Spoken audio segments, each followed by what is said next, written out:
What do you get if you mix 10,000 locals with 22,000 visitors, 150,000 kilograms of inedible tomatoes, and 35-degree heat on the last Wednesday of August every year? Bolognese. La Tomatina.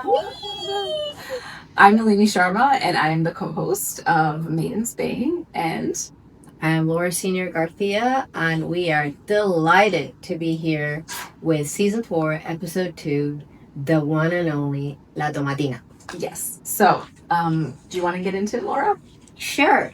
So, as Nalini described, this is such an interesting event. The way I would describe, for those of you who have never heard about it and are sitting there going, "What are these two talking about?" No, I was at a work event last week. I mean, it was really that, we did this last week, and it was a Tuesday, and we were going to go on the Wednesday. So as I was leaving, I said to a couple of people, they were like, "Oh, what are you doing this week?" and so on. I'm like, "Oh, well, tomorrow I'm going to this Tomatina," and I tried to describe it, and a few people looked at me like I was going crazy. I'm like, yeah, it is a very crazy event.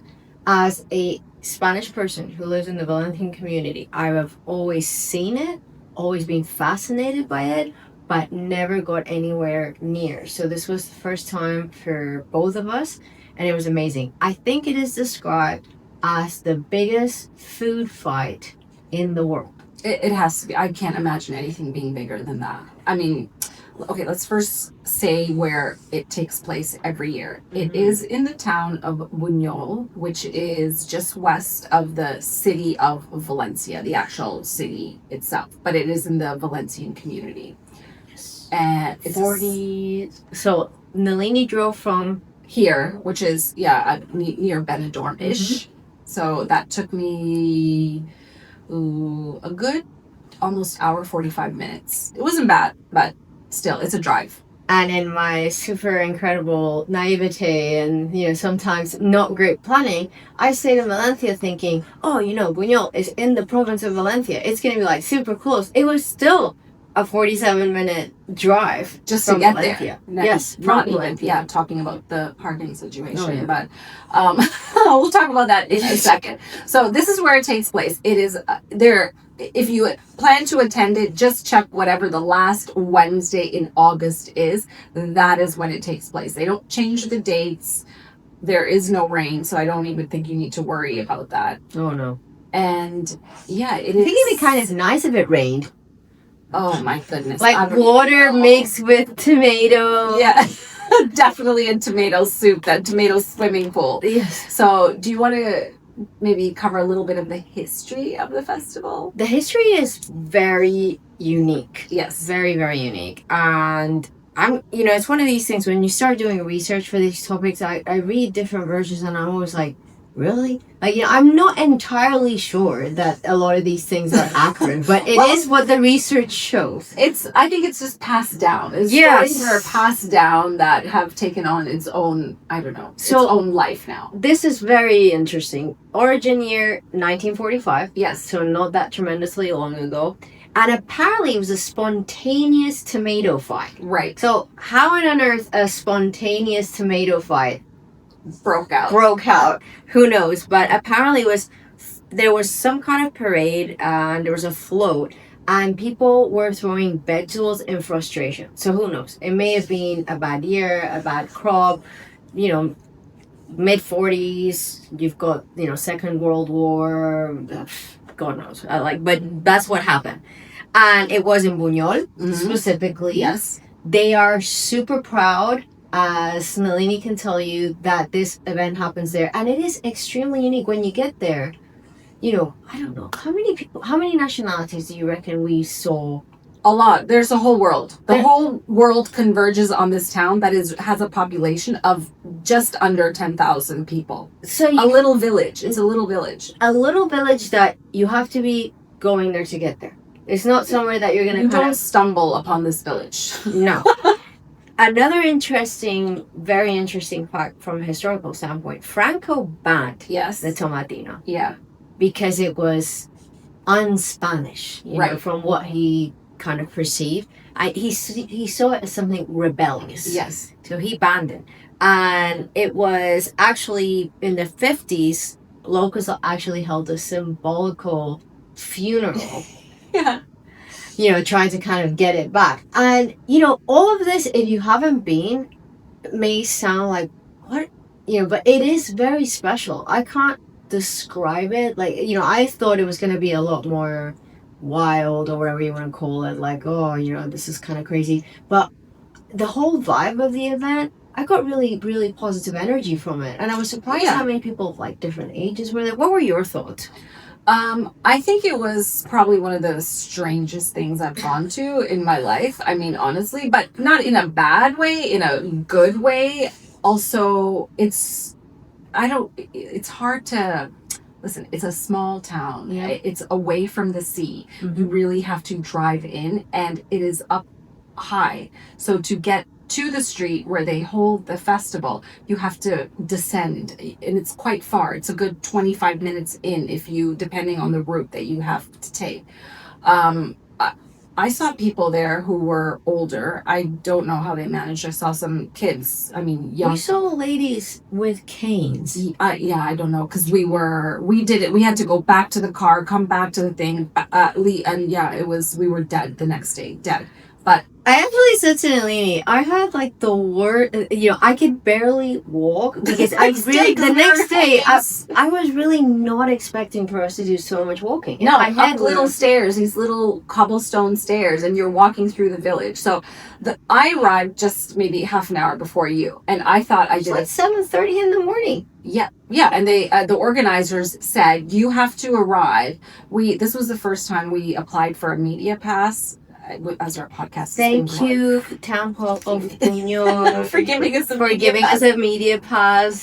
So I was very excited that I got there early, and they said, well, actually I was late. It was about 7:15, and they did say they closed the entrance to the town after 7 a.m., which I thought, okay, this is ridiculous. Like, who's there? It doesn't start. It's a 1-hour festival that starts at noon and finishes at 1 p.m. on the dot. I got in. She let me in. Fine. I thought I had. What did you say to her to let you in? I was just kind of like friendly and laughing, and she just was like, "Who is this? Just go." I think that was just. She's like, I have a lot of people to deal with today. You're the least of my worries. So she let me in, and I was trying to find the press parking, which, let's use that in loose quotations. Press parking. Very loose quotations, right? Yeah, and also very, organic directions, yes. Let's say. So I had a parking spot just sort of on the edge of the main street, which I was so happy with. I thought, fantastic. You did good. I have never been to this town, and I thought, great, I can see the ticket office there. I can see where you collect tickets. I can see an entrance. This is going to be fantastic. I brought a book because I thought I would read in the car while Laura arrived. We'd go for a coffee. We'd have some breakfast. That did not happen. No. So now I'm trying to get to the press office, which is a good 20-minute walk at a very fast pace away from the ticket office. Mm-hmm. The ticket office is on the outskirts. The press office is in the center of the city. And by the way, probably do not recommend showing up without a ticket, because you can't. I understand this year it was 22,000 tickets. 22,000. 45,000 people showed up. Right. So they have after parties, etc. Yes. But it is an actual ticketed event. So it's not this where, people go to, I don't know, like say a Santa Claus Day parade or a St. Patty's Day parade. You don't need tickets for that. You just go to the parade. It's not like that. You need a ticket. They close it so you cannot access the street in which, the festival takes place. I think it's good though. It's just safety. They're just trying to make sure that however many people are there, if something happens, it's manageable. Well, they also don't, it's a town of so little people compared to their population doubles. Yeah.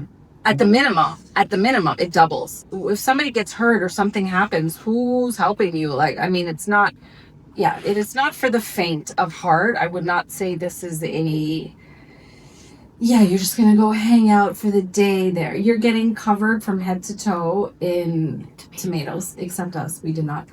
I think we had like a little splash, but between the media pass and the fact that I think we're pretty crafty and we were like hiding behind like a, you know, like some kind of like glass pane. Yeah. It was actually pretty comical because there were quite a few people with very young kids. Like Very young. 4 or 5 years old. And it was hilarious watching these kids. They were so mischievous. They're like grabbing the tomatoes as soon as they could. And I saw one kid, he was going against his mom like as hard as he possibly could. It's just really interesting. As we said, people of all ages from all over the world. And actually the theme this year was tomaterapia. Yes. Which is like the therapy of the tomato. Right. Because it is something that you cannot take yourself seriously when you're surrounded by people who are covered in squashed tomato, dancing at like, I don't know, 11 o'clock in the morning. Before that. It's before. So as Laura was making her way into the town and trying to follow those directions, I'm trying to follow my Google Maps to get my press pass, which was not working. I finally met up with another girl who was looking for the same pass as well. We kind of found our way to the office, but the whole way down, I mean, the families of the town themselves, they just, which I don't think I've really, okay, this is the best way to put it. It's like a tailgate party. It is a tailgate party, but very, very welcoming. So right. Not cliquey at all, to the point where we were walking past people's houses. They'll offer you stuff to eat. Yeah, so they just like, here, you want to come on? Yeah, they put out their tables. They put out a tablecloth. The whole family comes out. They have breakfast. They have snacks. I mean, there are people who sell things from their house where no license is required. You know, I mean, proceed with caution, I would say, for some of the drinks. But I've never been to a party or a function where drinking really begins at 7 or 8 o'clock in the morning. We were walking into the town. I think that it was like 7:30 in the morning. People were doing these orujo shots, which shots. I think I would die. No, they were doing shots. But orujo, which is like a grappa sort of thing. It's just shots in the morning. And anyway, we got the passes. We get to our location. We made our way back to the car to sort ourselves out, walk back down. That's probably an hour and a half of walking we did just in that alone before the festival. So 12 kilometers. Yeah. That's what it said on our phone. Yeah. That we done that day, even with all the hills and everything. Up and down. And by the time we got back to the street, it's very funny because now we're starving. We need something to eat. There are places, but they're not a lot. And we should have really purchased something from somebody's house. But I don't know why. I said, that looks good. And maybe not. This massive bocadillo. Yeah, we had a bocadillo. But it's funny because the line for food maybe had 3 people. Then the line for the drinks had 100. And the other line for the drinks had another, 50 or 60 people. There was just a few people in line for food. So we had a bocadillo each and a soggy donut and a bottle of water. And Nalini at the press area, which again, shout out, Red Bull was actually the big sponsor. They had all these free Red Bulls and everything else. Nalini had her first Red Bull ever. Yeah, I don't think I've had, honestly, maybe I've had a sip, but I actually drank the whole thing. Yeah. I was thirsty. I was on my second one. Yeah. Had like 3 hours sleep and I'm like, okay. We did go back and forth whether we were going to get in the middle of this thing or not, which was pretty comical. The one thing as well that I didn't know about that was pretty interesting was a lot of people throw water at each other way like a couple hours before the tomatoes start getting thrown around. They're like spraying each other with water. The people in the apartments bring out their garden hoses. I mean, it's very strange to have a garden hose in an apartment. But obviously they have that specifically for that event every year and they hook it up and they spray it every 20 minutes. But by the end of the festival, people are standing above the apartment asking, please, can you wash me off here? And they do it. You know, they will hose them down. Initially, it's kind of the people in the apartments laughing. Because they're kind of like, that person is like dry. So, So the way it works is that I guess you get let in with the tickets, your ticket. You find your spot on the side of the wherever in the town. You stand there, but people are in the streets. Yes, they're in the streets. There is music. It's like a rave. Really, I mean, people are dancing, but we have so many cute little videos of like people dancing like no one's watching, but like really dancing, like as if you're at a nightclub and it's 2 a.m. and we're like, it's only 10:30. We still haven't. The two of us, mind you, an hour and a half. We were not drinking at all because we were driving. So you can imagine you're in the middle of this thing. A lot of people are drinking. And of course, they're in a whole different planet. They really are in a different planet. And it's a lot of, just people showed up there with themed wear. So like whole family, they have t-shirts made that represent, this is their family name. Just like Spider-Man, full Spider-Man. He is there. Before the event kicks off, they do what it translates to in English, the grease pole. Palo jabón, yeah. Yeah, so do you want to explain that? Do you want to? Okay, I'll explain it.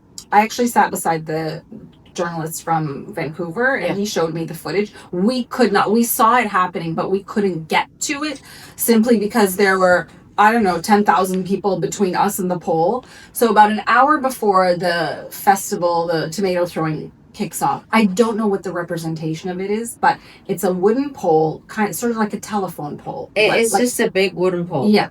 They put grease all over it, and I'm pretty sure it's like lard. Right. So it's covered in that, and now you have to climb it to get the ham at the top. So the way you do it is it's usually guys, it's usually teenagers. Yeah. So I saw the video where the boy got it, and one guy grabs on, another climbs on his shoulder, and you keep rotating like that till the one gets on the top. But the way they hang the leg of ham is you can't pull it. So he made it to the top. Like knock it off. So they make it even harder. So the poor kid gets to the top, and apparently it doesn't happen every year. I think they said it's been several years since anyone could right. get the So it's not as if somebody gets it every year. Some years go by and nobody gets it. So this kid gets to the top, and now he thinks, and he's balancing on his friends who are holding on for dear life on this grease pole. And the poor kid, and the whole crowd's like going mental, and with these huge water hoses, everybody being wet, and people screaming, and music and cheering, and now he's got to balance and hit it up so it comes off the hook. And then which he did. Someone. Yeah, which he did. And so he won.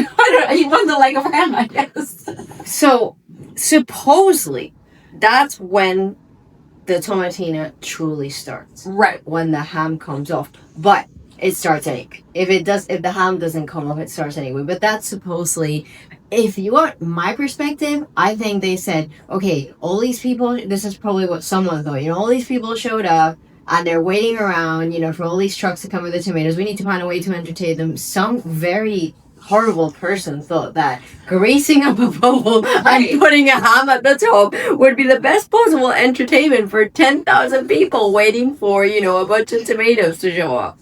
When it does first of all, people will ask, they'll say, well, like it's incredible food waste, but the tomatoes are grown outside of in Extremadura. That's apparently where they come from, and they're grown specifically for this now.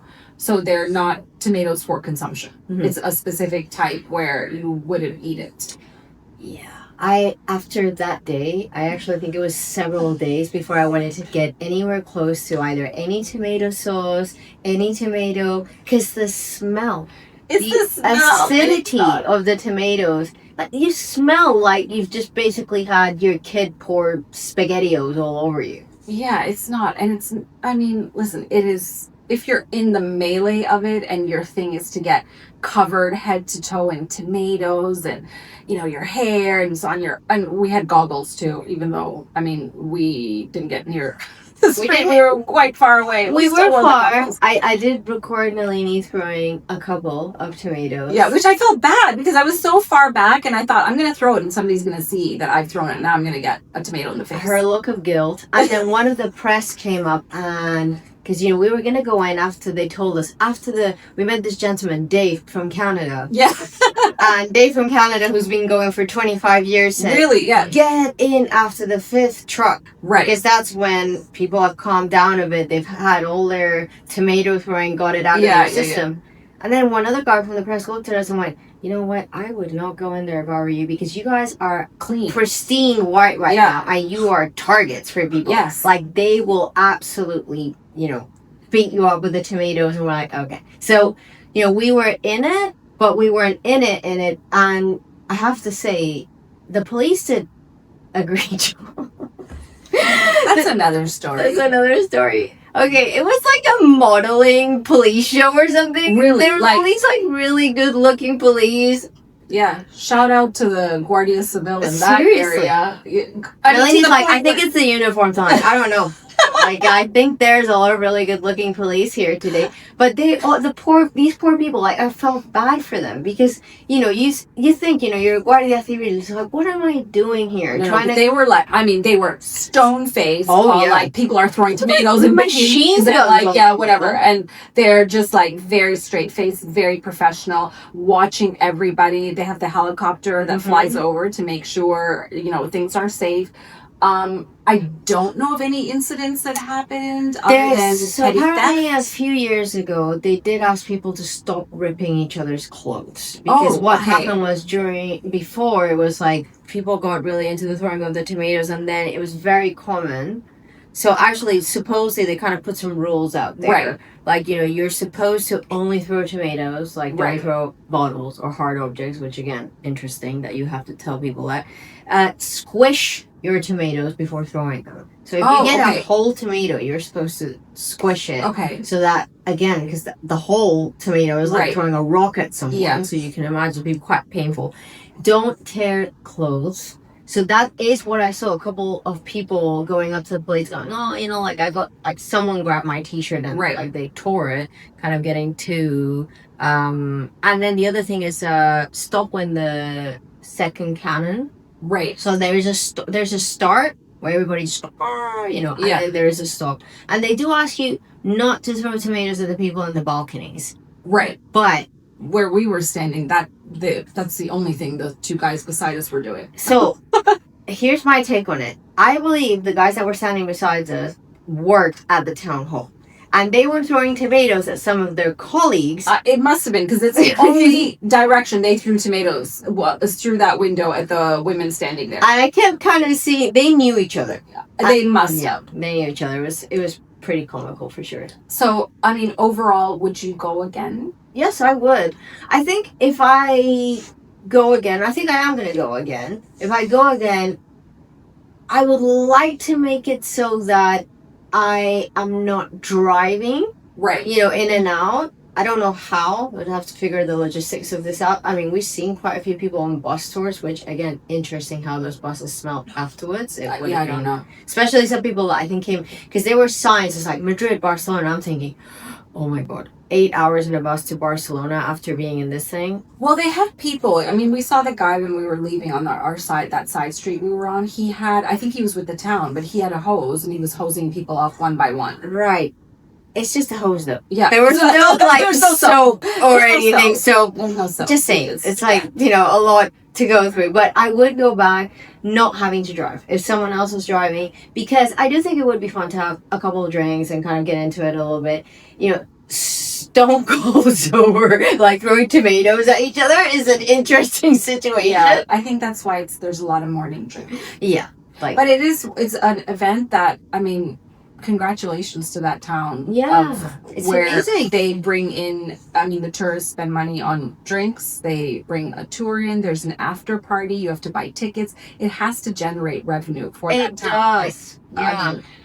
And even though the press passes, the press area was an interesting location, it was very well set up. They were very kind. They were very responsive, leading up to it. So I think it was a great experience. To me, what I would describe from a observation standpoint, it was almost like cathartic for people. I think so. Like people are going in there, and you can see people of all different ages, like we mentioned, and they're coming out. And one lady, she's smoking a cigarette, and then she's turning around to the lady next to her, and you can see the other lady's going like, "I'm not going back in there." She's like, "I'm going back in." She puts her goggles on, and she's back in there. So I think there's something in it of people just let it all out. And I think for some people it is a bucket list item. It's something that they want to do because they go specifically to it. They are prepared and they are going all in with the trucks and the throwing and the music and drinking everything. It's interesting because the people that were in the trucks throwing the tomatoes over the last couple of years, it's only been reserved for residents of the town. So it's kind of an honor to, be asked to do that. The last few years, they started to invite influencers into the trucks. So, which I don't know how they could even make it any more popular. They have a capped number of tickets and the tickets are sold out. Yeah, so it's not a popularity thing. No. The one thing that was interesting as well is the covers. How they cover the whole town. Yes. Because, of course, it's dirty. So, they put these, blue tarps. Is that what you call them? So they put tarps over the facade, the faces of all the buildings in which and the street that the trucks make their way down, it is not streets, a street, the one street. It is very small. Yeah. It's a very narrow little street. It's just a very typical Spanish village street. That's the only way to describe it, with shops and a few restaurants and, the town hall and the little town square. And this is where thousands of people converge to take part in this. So it's very, very special. Yeah, good for Buñol. Yes. I think a few facts that I kind of thought were interesting that I actually saw afterwards that I thought we could share. In 2015, the tomatoes that they got in were so acidic that it temporarily damaged the town's drainage system. Oh. So the juice that was coming out was so acidic that it damaged the drains. Interesting. And then also I read that in Japan there's a Tomatina themed obstacle race called the Tomatina Run. Trust the Japanese. Japan keeps coming back. And apart from that, even airlines have used it as an ad to advertise Spain. Oh, okay. Which I think is quite interesting because if you think about most Spanish people have never been to the Tomatina, will never go to the Tomatina. It's the kind of thing that the following day they kind of see it on TV, go, "Oh, these crazy people." It's like the San Fermin, with the running of the bulls and all that. Most people in this country will never go to that. It's like, but it is highly representative for people from outside of Spain. Right. And I've also read that the popularity of it, other places in the world. So I think in Nevada and Colorado, there's some kind of tomato throwing festival every year of two odd places. But in China, as well as India, that's crazy. They have, a much smaller version, but it's based, and in Colombia. And they do say it is based on that particular festival. Go Buñol. Yeah. Made me laugh when you said the tomato festival because Nalini and I were, laughing that, the day before she, spoke with her husband. I was like, "So did you tell your husband we were going today?" She says, "Yeah, I told him we're going to this tomato festival." I said, "I don't know if tomato festival is quite representative of how I would describe it." Because that kind of sounds like we're going to a nice, calm, a farmer's market. Yeah. That sounds like, it's like, this is more like a massive food fight. It's a food fight. It's a huge street party. It's what it is. It's a morning street party. But, they ran it exactly on time. That cannon goes off at noon. The trucks start. The tomatoes start flying. It continues, and up until about 10 to 1, that double cannon goes, and it's done. And everybody starts to make their way out. I have to say, if you were to tell me that as a Spanish person, I would not knowing. No. It's like every single time you go to an event here, it's like, oh, it starts at such time. A concert, you name it. Unless it's something like religious, like, the Easter, and it has... Right.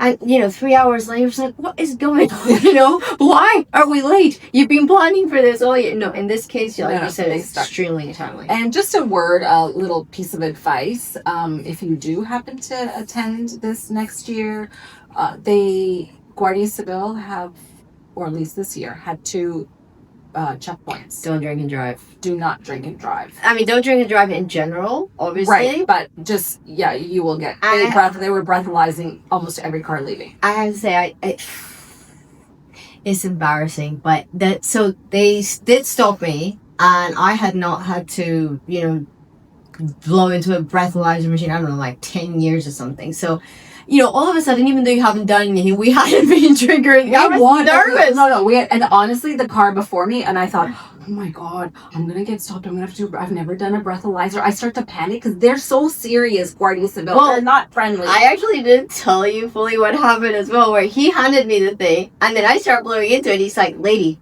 you have to take it out of the plastic bag. And I'm like, what? It was in a little plastic bag, and I just he put it in the machine. I just started blowing into it. It was in a little plastic bag, and he's like, you have to take the little plastic bag. Wait, but are they individual ones? Yes. Oh, okay. And then you put them in, and he's looking at me. I'm like, I'm sorry. And then I try to crack a joke. I'm like, this is like test for Red Bull, and he's like not laughing. I'm like, okay, they're not there for jokes. They are not. They are working, and they're going to get people. So I think they looked at my hair and my face, and I was just like, they just went, okay, 0-0, you're good. I'm like, but yeah, you immediately. Anyway, so, but again, good for the town that they put controls in, even though, I mean, I don't know.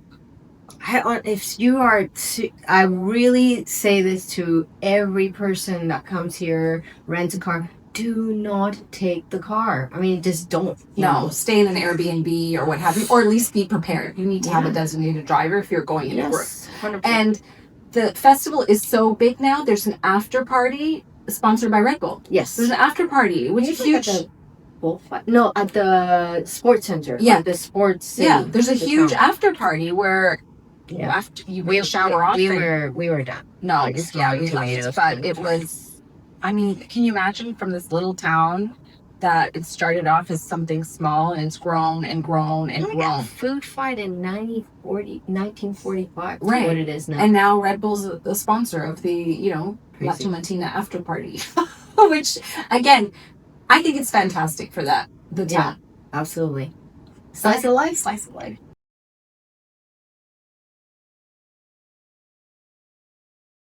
Slice of life. Slice of life. So, Laura, what are we having? We are having a little bit of toast with tomato on it, which is very typical Spanish breakfast here. Olive oil. We actually had this in our first ever episode, pan con tomate, but Nalini likes it so much that we had to bring it back. It's my favorite. It's my favorite breakfast. I love it. What's important is that if you make this at home, you have to grate the tomato. You don't put it with the skin. You take the tomato on a box grater, grate it, and it's the inside. Some people will also put a bit of garlic in it. I personally find if you're having it in the morning, especially, it's a bit heavy. But it's honestly my favorite breakfast. So we're going to talk about, in Slice of Life today, the idea of retiring here in Spain, specifically Alicante. Yes, so Alicante... And actually, I've seen a couple of articles even yesterday about, assessing how far will X amount of money get you depending on the city. Right. And the first thing it said on there is definitely, unless you have a lot that you're retiring with, maybe best not to consider Madrid or Barcelona. Right. I mean, they're big cities. And they're big cities. They're very expensive. I always say to people, it's like, if you think of other European cities. So if you think of a Paris or a London, you are still going to find things more affordable in Madrid. Yeah. But compared to the rest of Spain, it's still expensive. Yes. Alicante is a city that over the last few years, and we are going to do an episode, actually like in a couple of episodes, we're going to do a full episode specifically focused on the gastronomical side of things. But it's a city that over the last few years, it's got prettier. They have invested a lot in refurbishing different parts of the city. There is quite a lot of, compared to other cities, there is quite a lot of housing available from a rental and purchasing standpoint. So it is supposed to be a really great city to retire in. Alicante and Valencia. and Valencia. If you want the city lifestyle. Because they consistently, when they do these sort of studies and you see articles about best places to retire as an expat, if you're coming from America or Canada, for example, or even somewhere else, how far your dollar would go. Valencia sometimes tops the list. And now Alicante has started to pop up on it because it is, I mean, I don't know what it looked like prior. I've only lived here for a number of years, but the Alicante was dicier before, but it has got a lot better. Well, the promenade is quite beautiful. When you're near the water, it is actually very pretty. And for a city, what people might not realize is that you have a beach. You have beaches that you can... And you're in the city. Beaches. Yeah. And beaches and beach clubs, which again, you don't find in a lot of other places. And also, the cuisine, which we will be speaking about. And it's also very easy access. The airport is a very unique little airport. It is. It's actually a pretty good airport. It even has a beer garden. The airport? Yes, it does. Where? It's got like this Budweiser beer garden that you can sit outside. It's one of the only airports in Spain that I've seen that you can actually sit outside and drink beer at the airport. Inside. I mean, after you've kind of gone through security. Really? Yes. Oh, I had no idea. There's even like a little casino in there. Oh. Like a little gate. It's really strange. This Alicante airport is very unique. I mean, I actually like traveling in and out of there way better than Valencia. It has more, believe it or not. Yes, Alicante airport has way more options for food, for a lot of different things than Valencia airport. If you go to Valencia airport expecting anything, you will be disappointed. Very much. And oddly enough, Valencia tends to have more flights. Yes. Even though Alicante is one of the busiest airports in Spain. We are going to do this in a few weeks, but I think one of the funnest things to do from Alicante airport is just take, one of these like random, where are we going? And look for cheap flights. And especially with Welling, they tend to have a ton of options. I mean, I've flown to Moscow from Alicante. Direct. You can fly to Iceland. Yeah, direct. Direct from Alicante. Yeah. So a great place to retire as well, because if you are coming here and you want to be able to travel, you can from the airport, most definitely. I wanted to talk a little bit about the market culture here in Spain, which, and this is very strange. I'm holding this. Shall I hold this? Nalini, so for those of you who are watching us on YouTube or who are seeing this on social, Nalini's been holding this like gigantic... It's an eggplant. I found at the local market. And full disclaimer, yesterday she called me and she said, I'm standing here in front of this like supermarket stand and there is a very funnily, weirdly shaped eggplant. Yeah. ... So I said, I'm going to buy it. So I bought it and I'm going to, and the lady, it was actually, I shop from her every week. She was laughing because she just had it on display. She didn't think anybody would buy it. And I said, I want to buy that eggplant. So she thought it was funny. But the market culture here actually dates back to, prior to the 12th century. Wow. So it's from the time of when the Moors ruled Spain. And it comes from the souk culture. Yes. So these markets where... as a grower, a farmer, you have something to sell in that village. You would come together from outside, you put your wares out and you sell it to the local villagers. Time goes on, cities industrialize, become more modern. Some of the, big mercats now are in, like in Madrid or Barcelona or bigger cities. Even Alicante has quite a big mercat on the... Benidorm was a huge one. Right. Every Wednesday and Sunday.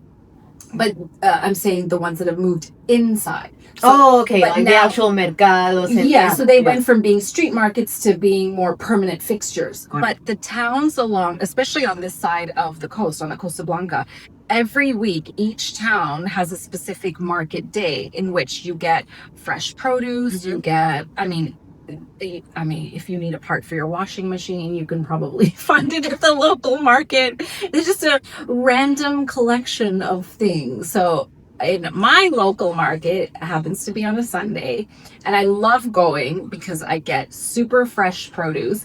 They sell things that are seasonal. So right now you're not getting berries, for example.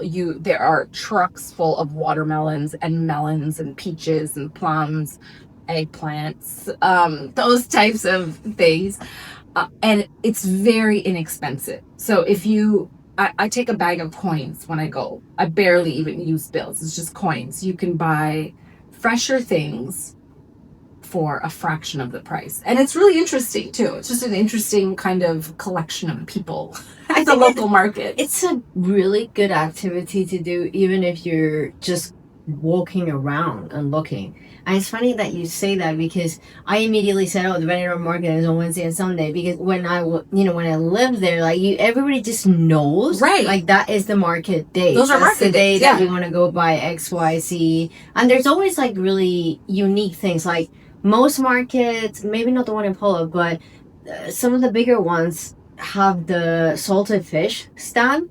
Oh no, we don't have that. So we have roast chicken. It's like you always know when you're getting close to the salted fish stand, because you can imagine like in the middle of August and you've got like salted cod. It smells like, it's they just buy it there, or yeah. Oh, okay. Yeah, they have like the salted fish hanging sort of thing, right? I mean, it's very interesting because in my local market there are vegetables. There's a lot of vegetables, fresh produce. We have one stand where they sell all the fresh spices, which I haven't actually seen that in other ones. Oh yeah, they have. I mean, and they sell it so it's seasonal. So this time of the year you get all the basil and oregano, and it's a lot of North Africans that go for their specific herbs. So they sell that there, and they also have a large, I would say, population of South Americans that shop there and also sell their things there. So specific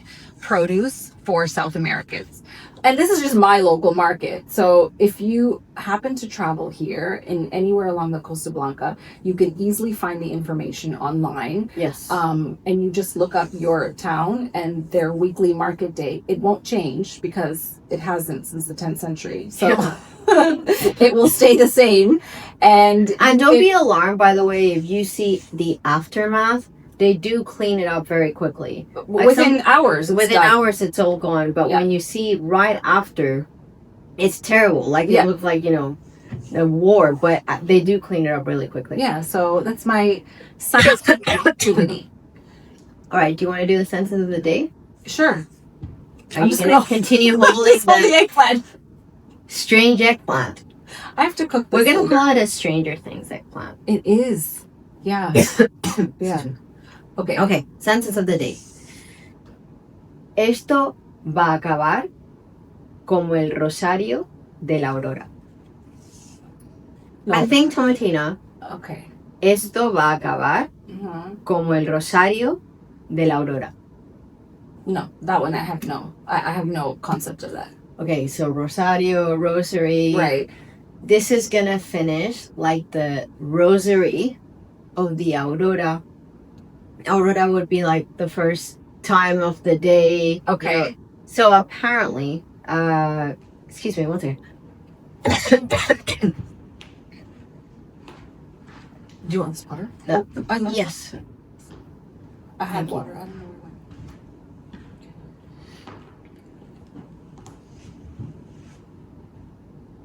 went. It's the acidity from the tomato. Oh, really? Should we go back into... We start with this. Yeah, we did the friend of the day. Could you Yes. to stop a couple of times? Okay. Esto va a acabar como el rosario de la aurora. Okay, honestly, I cannot pick out those words. Okay, so this is gonna finish like the rosary of the aurora. Okay. So it basically comes from when they did these kind of religious processions. Right. Aurora, I guess, was like right after the sun goes up. Right. So really early in the morning. Yeah. And for some reason, a number of these processions finished very badly. Like they would either start, I don't know, drinking very early, or like there were fights between the different brotherhoods of the different cofradías. Wow. And this actually comes from the 18th and 19th century. So it is dated back. Right. Quite a while, but it basically, and most people don't know the origin of where that comes from. Right. But it basically means this is going to end like in a mess, So I thought that today, since we discussed La Tomatina, and it's sometimes a sentence that people will use like, let's say you're at a family event and you can see like, you know, it's getting tense and people are going to end up in a fight. O sea, esto va a acabar como el Rosario de la Aurora. Like, this is going to end up like the Aurora Rosary. That's good. That is how La Tomatina kind of ends. Everybody's covered in tomatoes and this town is a disaster, so. Yeah, we recommended what is it? We recommended Guecho and San Juan de Gaztelugatxe for dates. Like, do not take no. It's not a good place for a first date. Can you imagine? Like that one for your first date? No, but definitely not a good outing for a boys trip, you know, kind of a thing. So climbing, like, oh yeah, like let's go and climb a pole full of lard, you know. You smell like a pan, but you know. Well, we did it, Laura. Thank you very much, everybody, for tuning in. Please hit follow, subscribe, look for us on socials. We do have a lot of very fun videos of that Tomatina and pictures of Nalini getting caught, you know, throwing a tomato and looking very guilty. We look forward to hearing from you. If you were there, drop us a note, you know, write it in the comments on Spotify or Apple Podcasts. We would love to hear from you. Thank you. Bye for now.